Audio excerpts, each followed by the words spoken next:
चलिए जानते हैं दिल्ली की 25 बड़ी खबरों को सिर्फ 10 मिनट में। लेकिन उससे पहले वीडियो को लाइक और चैनल को सब्सक्राइब जरूर करें। दिल्ली सरकार शुरू करेगी अटल कैंटीन योजना। दिल्ली सरकार जल्द ही अटल कैंटीन योजना शुरू करने जा रही है, जिसके तहत गरीब और जरूरतमंद लोगों को मात्र 5 रुपए में भरपेट पौष्टिक भोजन मिलेगा। कैंटीन में दाल, चावल, सब्जी और रोटी जैसे व्यंजन परोसे जाएंगे। इस पहल का उद्देश्य राजधानी में कोई भी व्यक्ति भूखा न रहे, ये सुनिश्चित करना है। सरकार का कहना है कि ये योजना सामाजिक न्याय और खाद्य सुरक्षा की दिशा में एक बड़ा कदम साबित होगी। जल्द ही इसका शुभारंभ किया जाएगा। दिल्ली हवाई अड्डे से अब सभी विमानों की आवाजाही सामान्य। दिल्ली के इंदिरा गांधी अंतर्राष्ट्रीय हवाई अड्डे ने यात्रियों के लिए जारी परामर्श में कहा है कि अब सभी उड़ानों का संचालन सामान्य हो गया है। एयरपोर्ट प्रशासन ने यात्रियों को सलाह दी है कि वे यात्रा से पहले अपनी एयरलाइन से उड़ान की स्थिति की पुष्टि कर लें। हवाई अड्डे ने ये भी कहा कि सभी व्यवस्थाएं सुचारू रूप से संचालित हो रही हैं और यात्रियों को बेहतर सुविधा देने के लिए टीमें लगातार निगरानी कर रही हैं।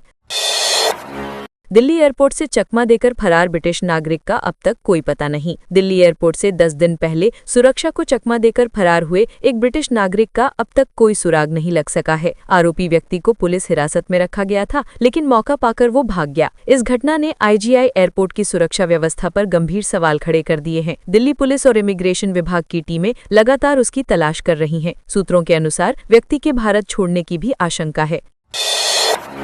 आनंद विहार में प्रदूषण के हॉटस्पॉट से अतिक्रमण हटाने का आदेश बेअसर। पूर्वी दिल्ली के आनंद विहार इलाके में प्रदूषण नियंत्रण के लिए बनी कमेटी के निर्देशों के बावजूद अतिक्रमण की स्थिति जस की तस बनी हुई है। बस अड्डे और रेलवे स्टेशन के बाहर अवैध दुकानों और ठेलों के कारण जाम की स्थिति बनी रहती है। अधिकारियों द्वारा कई बार निरीक्षण और कार्यवाही के आदेश दिए जाने के बावजूद स्थिति में सुधार नहीं हुआ है। पुलिस और नगर निगम पर ढिलाई बरतने के आरोप लग रहे हैं। दिल्ली में प्रदूषण से बढ़े ड्राई आई सिंड्रोम और एलर्जी के मामले। दिल्ली में बढ़ते प्रदूषण का असर अब लोगों की आंखों पर भी दिखाई दे रहा है। अस्पतालों में ड्राई आई सिंड्रोम और एलर्जी के मरीजों की संख्या तेजी से बढ़ी है। डॉक्टरों का कहना है कि जहरीली हवा आंखों की नमी खत्म कर रही है, जिससे जलन, लालिमा और संक्रमण के मामले बढ़ गए हैं। विशेषज्ञों ने सलाह दी है कि लोग चश्मे का प्रयोग करें, आंखों को बार बार पानी से धोएं और बाहर निकलने से बचें। पीएम मोदी के जन्मदिवस पर वृद्धावस्था के 50,000 लाभार्थियों को जोड़ने का रखा लक्ष्य। दिल्ली सरकार ने 50,000 बुजुर्गों को पेंशन योजना से जोड़ने का लक्ष्य रखा था, लेकिन घोषणा के 1.5 महीने बाद भी आवेदन प्रक्रिया शुरू नहीं हो पाई है। समाज कल्याण विभाग की वेबसाइट पर तकनीकी समस्या के कारण फॉर्म उपलब्ध नहीं है, जिससे बुजुर्ग परेशान हैं। विभाग ने आश्वासन दिया है कि समस्या जल्द हल कर दी जाएगी और पेंशन प्रक्रिया शुरू होगी। फिलहाल सत्यापन का काम चल रहा है। रोहिणी में झुग्गियों में लगी भीषण आग में युवक की मौत। दिल्ली के रोहिणी इलाके की झुग्गी बस्ती में शुक्रवार रात भयंकर आग लगने से एक युवक की मौत हो गई और एक अन्य गंभीर रूप से झुलस गया। सूचना मिलते ही दमकल की 12 गाड़ियां मौके पर पहुंची और करीब 8 घंटे की कड़ी मशक्कत के बाद आग पर काबू पाया गया। आग लगने का कारण स्पष्ट नहीं है, लेकिन प्रारंभिक जांच में शॉर्ट सर्किट की आशंका जताई जा रही है। पुलिस ने मामले की जांच शुरू कर दी है। दिल्ली हवाई अड्डे पर ठीक हुआ एटीसी सिस्टम। दिल्ली के इंदिरा गांधी अंतर्राष्ट्रीय हवाई अड्डे पर ऑटोमेटिक मैसेज स्विचिंग सिस्टम में आई तकनीकी खराबी अब दूर हो चुकी है। एयरपोर्ट प्रशासन ने बताया कि अब उड़ानों का संचालन सामान्य है। इंडिगो एयरलाइन सहित अन्य कंपनियों ने भी संचालन बहाल होने की पुष्टि की। हालांकि कुछ उड़ानों में हल्की देरी हो सकती है। इस तकनीकी गड़बड़ी के कारण करीब 1000 उड़ानें प्रभावित हुई थीं। स्थिति अब पूरी तरह नियंत्रित है। जहरीली बनी हुई है दिल्ली की हवा। दिल्ली में वायु प्रदूषण का स्तर लगातार खतरनाक बना हुआ है। शनिवार सुबह शहर का औसत वायु गुणवत्ता सूचकांक 336 दर्ज किया गया, जो बेहद खराब श्रेणी में है। केंद्रीय प्रदूषण नियंत्रण बोर्ड के मुताबिक कई इलाकों में AQI 350 से भी ऊपर रहा। विशेषज्ञों ने सलाह दी है कि लोग अनावश्यक वाहन उपयोग से बचें। भारत पाकिस्तान बॉर्डर पर अब हर घुसपैठ होगी नाकाम। सीमा सुरक्षा बल ने भारत पाकिस्तान सीमा पर नई तकनीक से निगरानी और सुरक्षा मजबूत करने की तैयारी शुरू कर दी है। अब सीमा पर फाइबर ऑप्टिकल केबल आधारित सेंसर लगाए जाएंगे, जो जमीन के नीचे बिछाए जाएंगे। ये सेंसर किसी भी संदिग्ध गतिविधि या घुसपैठ की कोशिश का तुरंत पता लगाएंगे। घने कोहरे और खराब मौसम में भी ये तकनीक प्रभावी रहेगी। इससे सीमा पर तैनात जवानों को घुसपैठियों का पता लगाने और कार्यवाही करने में बड़ी मदद मिलेगी।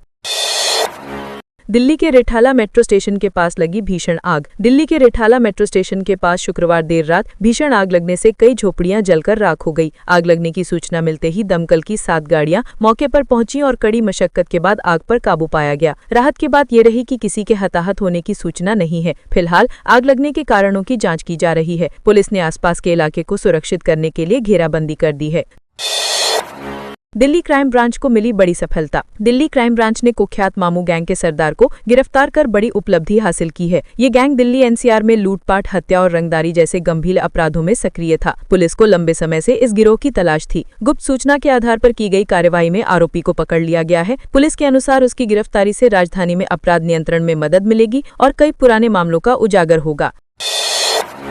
1984 दंगा दोषी की फरलो याचिका पर हाईकोर्ट का सरकार से जवाब तलब। दिल्ली उच्च न्यायालय ने 1984 के सिख विरोधी दंगों के दोषी यशपाल सिंह की फरलो याचिका पर दिल्ली सरकार से जवाब मांगा है। यशपाल सिंह ने जेल में अच्छे व्यवहार का हवाला देते हुए अस्थायी रिहाई की मांग की है। अदालत ने सरकार को 2 सप्ताह में विस्तृत जवाब दाखिल करने का निर्देश दिया है। यशपाल सिंह को 2018 में 2 सिखों की हत्या के मामले में आजीवन कारावास की सजा सुनाई गई थी। मामला अब अगली सुनवाई तक लंबित रहेगा। बिजली उपभोक्ताओं से 4 की बजाय अब 7 वर्ष में वसूली जाएगी बकाया राशि। सुप्रीम कोर्ट ने बिजली उपभोक्ताओं को राहत देते हुए बकाया राशि की वसूली की समय सीमा बढ़ा दी है। अब बिजली कंपनियां उपभोक्ताओं से 4 साल की बजाय 7 साल के भीतर बकाया राशि वसूल सकेंगी। अदालत ने कहा कि ये फैसला उपभोक्ताओं को वित्तीय सुविधा देने के लिए है ताकि वे भुगतान के लिए अधिक समय पा सकें। इस निर्णय से उपभोक्ताओं पर एकमुश्त भुगतान का बोझ कम होगा और बिजली कंपनियों को भी राजस्व वसूली में सहूलियत होगी।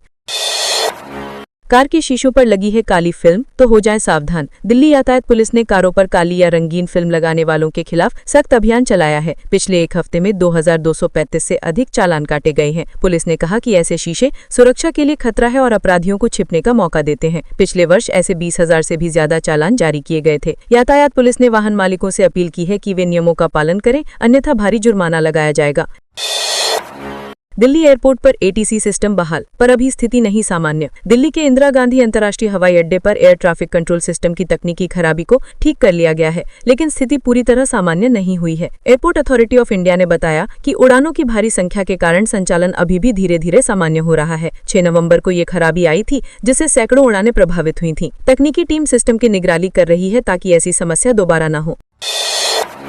म्यांमार से तस्करी कर लाई गई प्रतिबंधित सिगरेट की खेप पकड़ी। दिल्ली क्राइम ब्रांच ने अंतर्राष्ट्रीय स्तर पर सिगरेट की तस्करी करने वाले गिरोह का भंडाफोड़ किया है। पुलिस ने 4 तस्करों को गिरफ्तार कर उनके कब्जे से करीब 2.22 लाख प्रतिबंधित सिगरेट बरामद की है, जिनकी कीमत 31 लाख रुपए बताई जा रही है। जांच में पता चला कि ये गिरोह म्यांमार से सिगरेट लाकर दिल्ली एनसीआर में बेचता था। पुलिस ने मामला दर्ज कर लिया है और गिरोह के अन्य सदस्यों की तलाश जारी है।